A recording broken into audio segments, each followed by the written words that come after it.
I lay staring at the ceiling, the clock ticking past midnight. My wedding was less than a day away, but sleep wouldn't come. I reached for my phone and started scrolling through pictures of Lena, her smile at the beach. Her texts that always ended with "I love you." I should have felt lucky. Instead, unease sat heavy in my chest.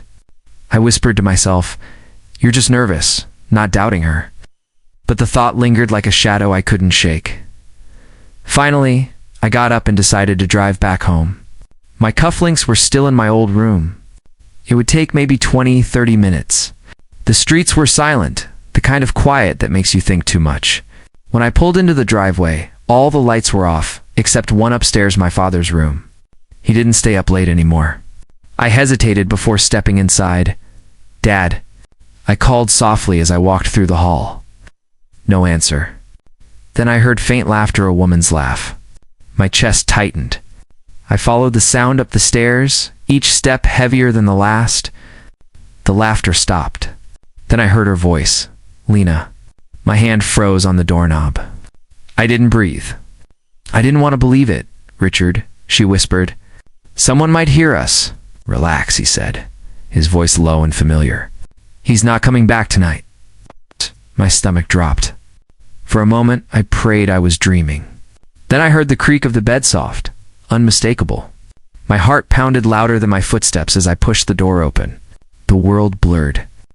Lena turned first, her eyes wide, a sheet clutched to her chest. My father's face drained of color. "Ethan," she started, but her voice cracked. I didn't move. I couldn't. My body felt cold, like all the blood had left it. "Son." "This isn't my father," began. "Don't," I said quietly. My voice didn't even sound like mine. "Just don't." Opened his mouth, but no words came. I looked at Lena. Her lips trembled. "I can explain," she whispered. "Explain." I laughed once. Hollow. "You were supposed to marry me tomorrow." Tears welled in her eyes. "It wasn't supposed to happen like this." "I save it." I cut her off. "Please." I turned toward my father. "You too?" He looked smaller somehow, sitting there half-covered and ashamed. "It was a mistake," he said. "We both made a mistake." "Mistake?" I repeated. "That's what you call sleeping with your son's fiancée." Silence filled the room. I could hear my own heartbeat. "Ethan, I still love you," Lena whispered. "Don't," I said, sharper this time. "Don't ever say that word to me." She started crying, and the sound twisted something inside me until I almost couldn't stand it. I took a step back. "I came to get my cufflinks," I said flatly. "You can keep them. They'd probably look better on him anyway." "Ethan." "Wait," my father called, but I was already at the door. I paused once, just once, looking back at the two people I had loved most. They both looked desperate, guilty, afraid. For a second I wanted to scream, to break something, to make them feel what I felt. But I didn't. "I hope you two are happy," I said quietly. "Really?" Then I walked out. My legs felt weak, but I kept moving down the stairs, out the door, into the cold air that hit my face like punishment. The world outside was calm, as if nothing had happened. My reflection in the car window looked like a stranger. My hands shook when I gripped the wheel. I didn't cry. I just drove. All I could think was that tomorrow there was supposed to be a wedding, and now there was nothing left to marry but the ruins of what I'd believed in. The road stretched endlessly ahead of me. I didn't know where I was going. The headlights cut through the dark, but my thoughts were louder than the engine. My phone buzzed. Evan's name flashed on the screen. I almost ignored it, but he'd just keep calling. "Hey," I said, my voice rough. "Man, you sound dead." "You okay?" he asked, pre-weeding panic. I forced a laugh. "Something like that? You sure? You vanished the night before your wedding. I'm allowed to worry." "I just needed air," I said. He chuckled.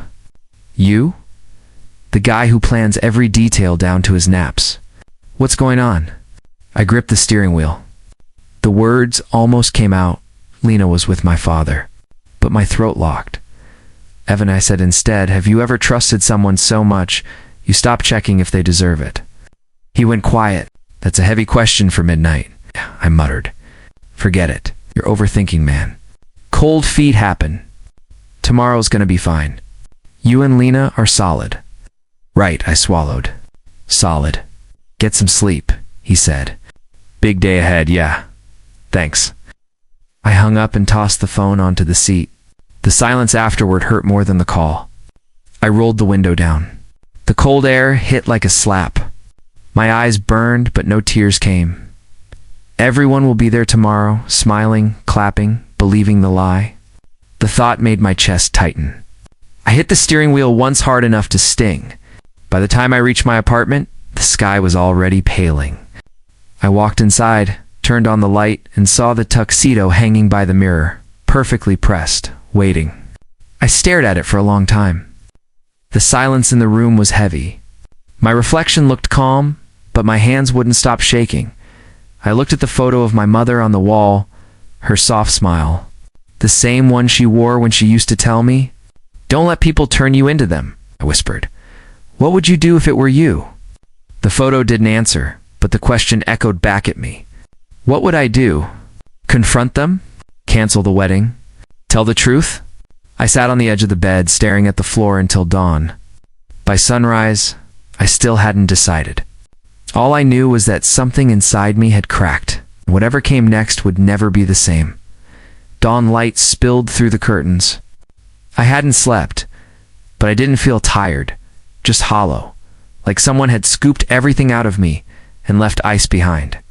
I stood in the kitchen, staring at my reflection in the dark window. "You're not canceling the wedding," I said. It wasn't a thought, it was a decision. I picked up my phone and dialed the wedding planner. "Good morning, Mr. Hayes," she chirped. "Big day today. Any changes before we finalize?" "No," I interrupted. "Everything stays the same." She hesitated. "You sound tense. Is everything all right?" "Perfect," I said. "Just make sure the video setup works. I'll bring a special file to play during the ceremony." "Of course," she said. "Anything specific you want it labeled as?" "Call it wedding gift." When I hung up, my hand was steady for the first time since last night. I poured myself some coffee and took a slow sip. The bitterness felt right. I wasn't nervous anymore, just focused. The idea came to me as naturally as breathing. I walked to my desk, opened my laptop, and found the folder labeled Security. The small camera I'd installed in my father's study months ago, part of a home project he'd forgotten about, had captured everything. I stared at the still frame, Lena's hand on his shoulder, both of them smiling like it meant nothing. "You smiled at him the same way you used to smile at me," I whispered. The anger burned cold, not hot. I scrolled through my contacts until I found Mason's name. We hadn't spoken in a year. He was good with video production for events. He also owed me after I covered one of his debts in college. When he answered, his voice was groggy. "Ethan, it's 6 in the morning, man. I need a favor," I said. "Sure. What's going on?" "I'll send you a video. I need it edited, cleaned up, and ready to play at a public event this afternoon." "That's vague," he said slowly. "What kind of video?" "You'll see. Just make sure it plays clearly, no cuts, no glitches." "Can you do that?" He hesitated. "Depends on what's in it." "The truth," I said quietly. There was a pause. "You sound serious?" "I am." "Send it," he said finally. "I'll have it done in a few hours. Thanks, Mason." I sent the file and watched the upload bar crawl across the screen. My hands didn't shake.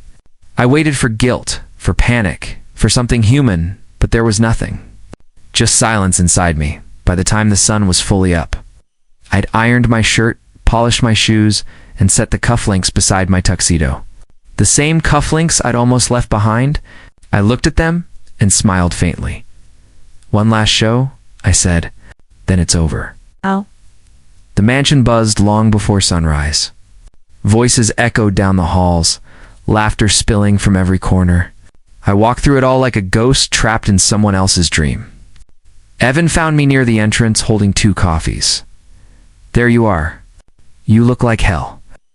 "Didn't sleep much," I said. He handed me one. "Nerves?" Something like that. The bitterness helped me stay grounded. He studied my face.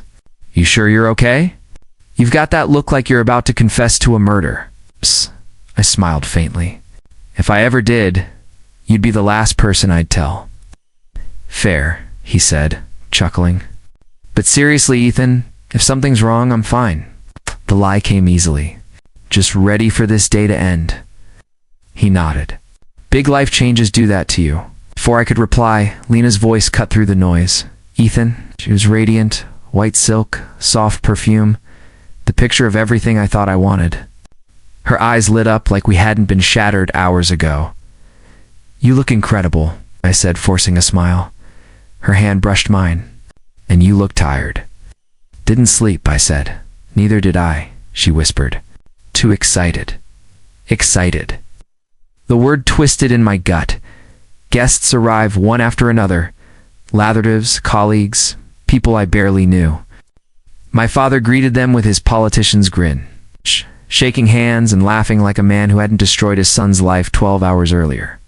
When he spotted me, he raised his glass. To my son, the lucky groom. I met his eyes. Luck's a strange thing, I said quietly. He blinked, I'm sure if he'd heard right, then clapped my shoulder and moved on. Evan leaned closer. He seems proud, I murmured. Pride suits him. Photos, handshakes, smiles, it all blurred together. Every laugh around me felt sharp. I played my role perfectly. The obedient son, the loving groom, a man about to promise forever. Lena slipped beside me as we stood by the stage.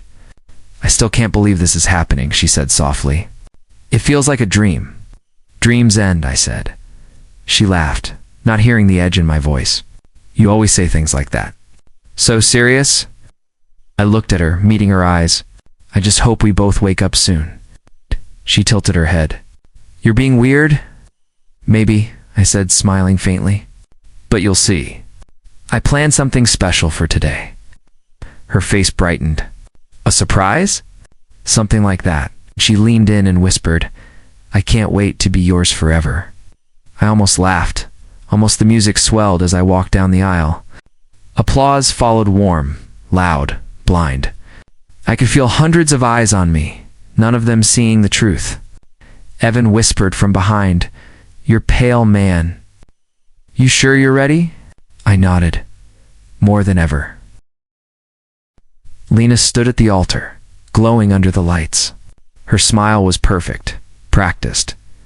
My father sat in the front row, his hand resting casually on his cane, watching like the proud parent everyone believed him to be.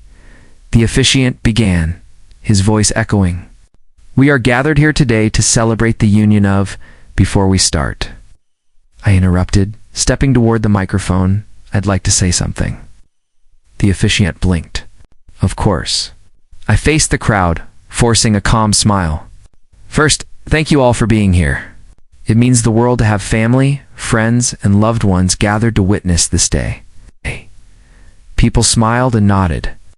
The air was light. I continued. I have a small surprise prepared for my beautiful bride and my father. A special video, a wedding gift. Lena tilted her head. A video? Yes, I said. Something personal. The planner gave me a thumbs up from the side of the stage. The lights dimmed. The big screen behind us flickered to life. I stepped back, microphone still in hand. The first image appeared. My father's steady laughter. Movement, then Lena's voice, clear and familiar. Richard. Someone might hear us. Gasps spread through the room. Someone whispered, Is that? Lena's voice again, softer now. You make me forget everything else. Then the footage, her arms around him, their lips meeting, their laughter fading into silence. I didn't look at the screen. I looked at the guests, their faces twisted in shock, disbelief, disgust. My father's friends turned toward him. My relatives froze. Evan's mouth hung open. Lena screamed, Turn it off! Turn it off! The planner fumbled for the remote, but I said calmly, Let it play. My father stood abruptly. Ethan, this is enough. Enough. I asked, voice steady. It was enough when you decided to destroy your own son's life. This is just the truth, Dad. He stepped toward me, face red, jaw tight. You don't understand? I understand perfectly, I said. You wanted what was mine? Both of you did, Lena sobbed. Please, Ethan, it's not what you think. I turned to her. No. Then tell them what it is. Tell them how long this has been going on. She shook her head, trembling. I made a mistake. I didn't mean stop, I said. You meant every second of it. The video ended. The hall was silent, except for the buzz of cameras and whispers. Someone clapped once, then stopped. My father tried to speak, but his voice cracked. You've humiliated us all. No, I said softly. You did that yourselves. I looked around the room, faces I'd known my whole life, now staring at me like I was the villain. Maybe I was. Maybe I didn't care anymore. I set the microphone down. The sound echoed through the hall. Lena reached for me. Please don't walk away like this. We can fix it, I met her eyes. You've already fixed it, Lena, just not with me. I turned to my father one last time. Congratulations. You finally have something in common, betrayal. Then I walked down the aisle, past the stairs, the whispers, the flashing cameras. The doors opened and sunlight hit my face. I breathed in, slow and steady. Behind me, chaos erupted. I didn't look back. I didn't look back as I drove, my phone vibrating, non-stop calls, messages, notifications. I let it ring until the battery died. The road blurred ahead, the world melting into one long smear of gray dot. By the time I reached the coast, the sun was already sinking.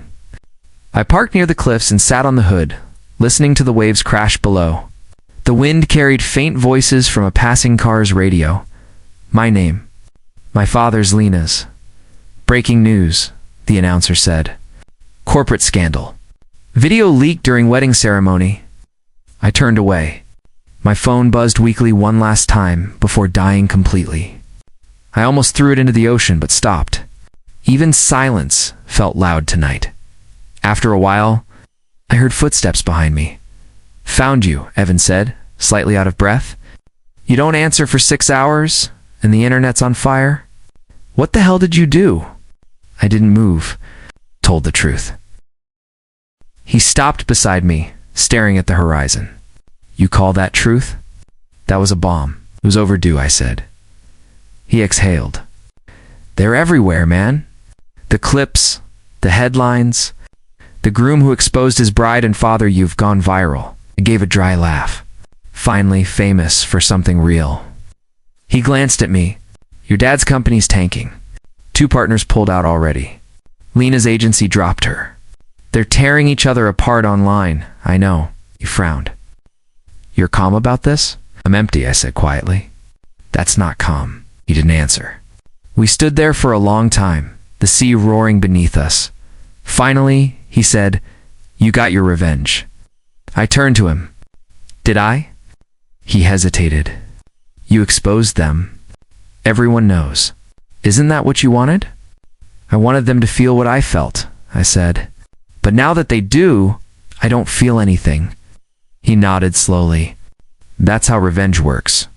It gives you fire, then leaves you ash. Maybe, I said. But at least the fire's out. Yvonne sat beside me. You should eat something. I'm not hungry. You can't sit here all night. I can try, he sighed. You really are broken, huh? Not broken, I said. Just finished. The waves crashed again, louder this time. Evan didn't speak after that. Neither did I. We just sat there, watching the tide roll in, washing away everything I'd burned behind me. 3 days after the wedding, there was a knock on my door. I didn't need to look through the peephole. I already knew that rhythm. Slow, heavy, desperate. When I opened it, my father stood there. His eyes were bloodshot, his shirt wrinkled. He looked smaller than I remembered. Ethan, he said quietly, please, let me in. I stepped aside without saying a word. He walked in like a man stepping into a courtroom, his shoulders tense. The air between us was sharp. I don't expect forgiveness, he started quickly. I just need you to understand.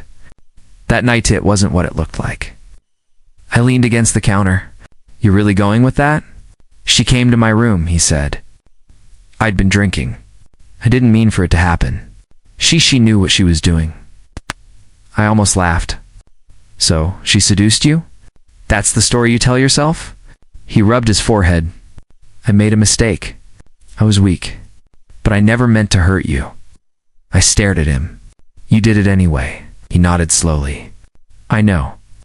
Silence filled the room. His hands trembled as he sat down, his eyes wet, but still not ashamed. You ruined everything, I said. And you still sound like you're the victim. I lost everything too, he whispered. My name, my company, your company, I repeated.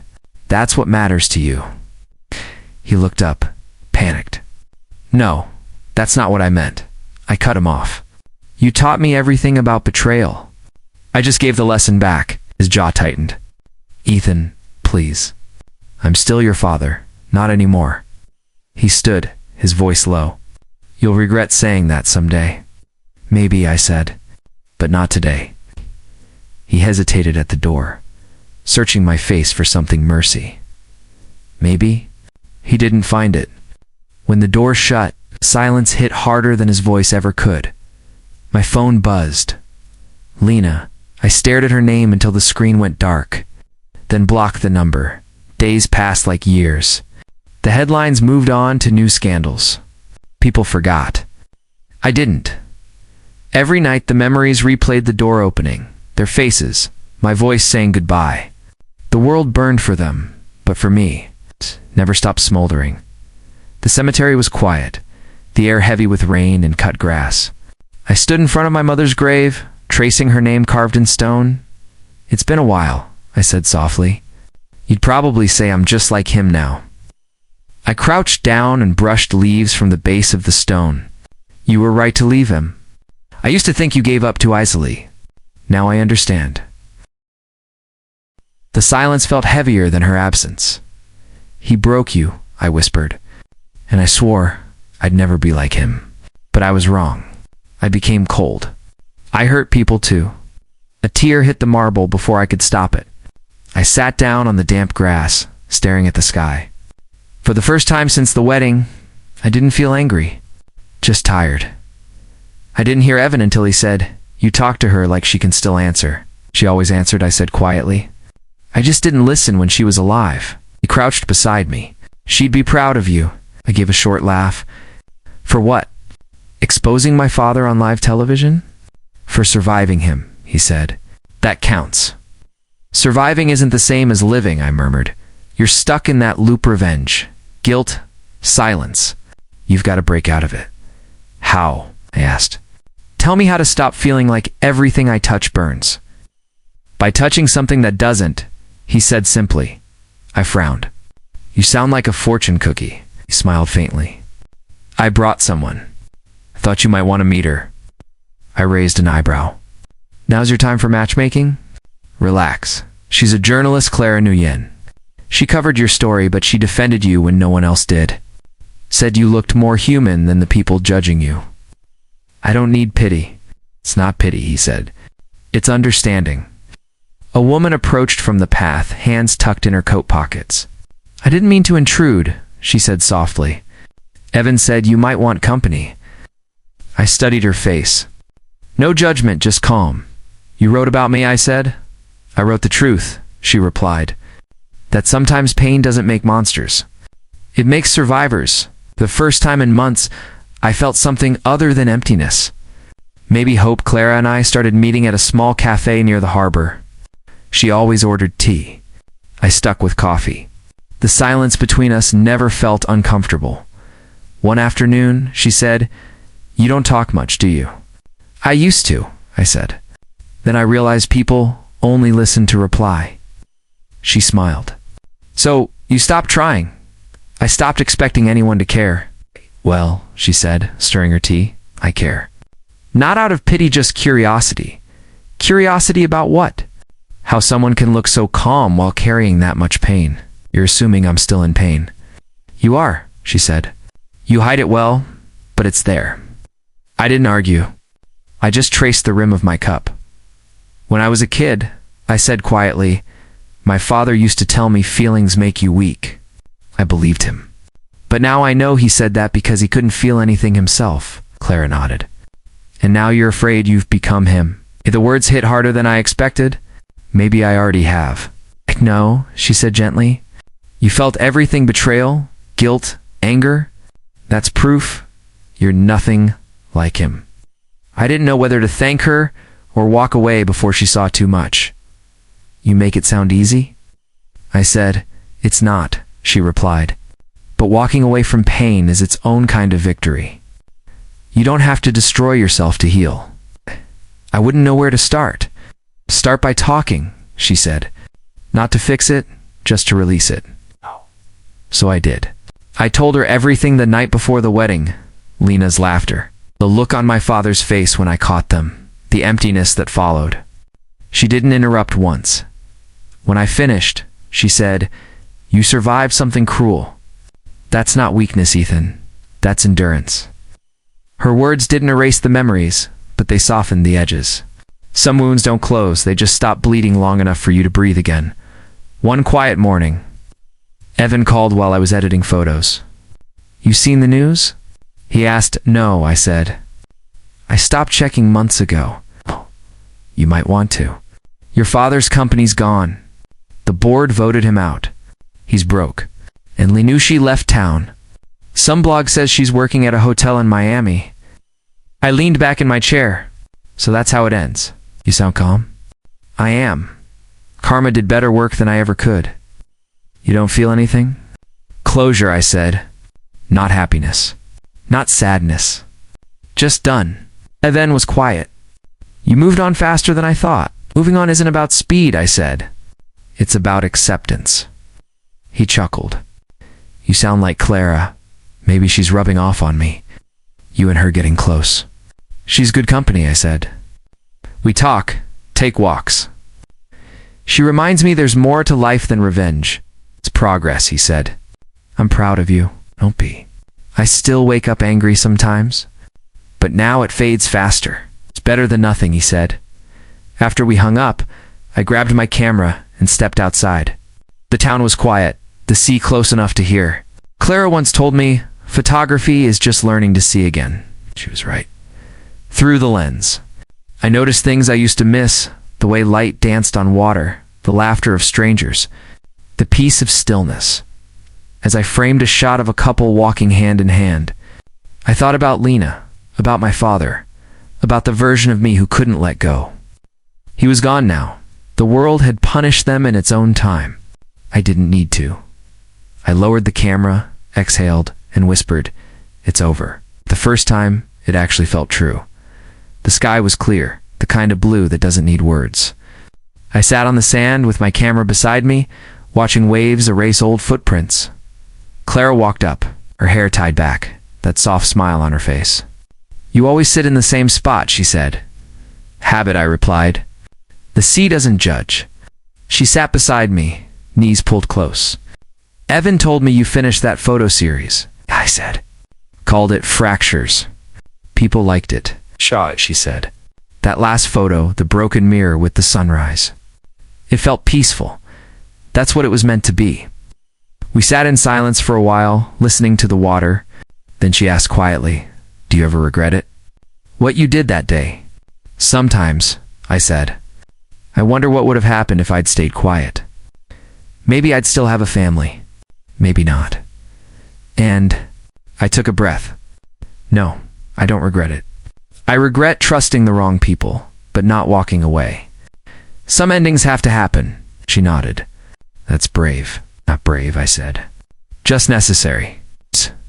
The tide crept closer, brushing against my shoes. Clara reached over and touched my hand lightly. You look lighter, she said. Like you finally stopped carrying something. Maybe I did. I reached into my pocket and pulled out the silver cufflinks from the wedding, the ones I never threw away. You still have those? She asked. Yeah, I said. Souvenirs from another life? Why keep them? I don't know. Maybe I needed a reminder of who I used to be, but now I don't.